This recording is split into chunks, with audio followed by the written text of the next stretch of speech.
In order to use ClassWise to the fullest, it is important to understand what specifically you can create rules to block.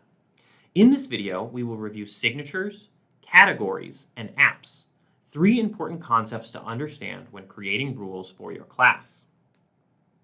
When creating a rule in ClassWise, you can use a signature to block a website and all of its related domains. For example, blocking the Google signature does more than just block google.com. It also blocks sites.google.com, news.google.com, and any other sites that are subdomains of .google.com.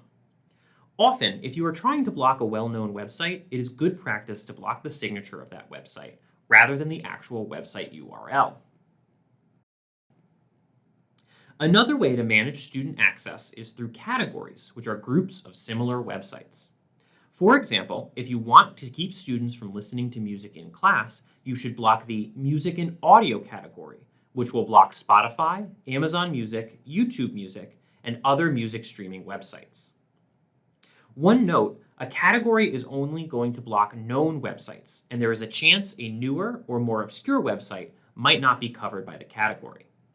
If there is a website that you think should be blocked, you can of course always type in that specific website URL in addition to the category when creating the rule. Finally, ClassWise allows you to block apps that are downloaded on a student's computer. For example, if you wanted to block student access to the Windows Calculator app, you can search for the app and create a rule that blocks it. You can identify Windows apps by the small Windows icon next to their name. Note that the signatures for some websites will also block desktop apps. For example, blocking the Spotify signature will prevent students from opening the Spotify desktop app, in addition to blocking the Spotify website.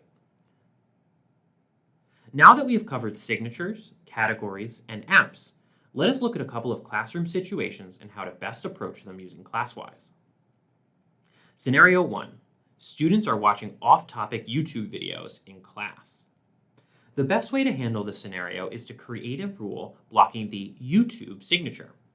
This will prevent students from accessing YouTube no matter what URL they are using. Scenario 2. The NBA Finals was yesterday, and students are watching basketball highlights in class, but you aren't sure on what website. For this situation, you should block the sports category, which will block all sports-related websites without you having to know the specific websites that students are using.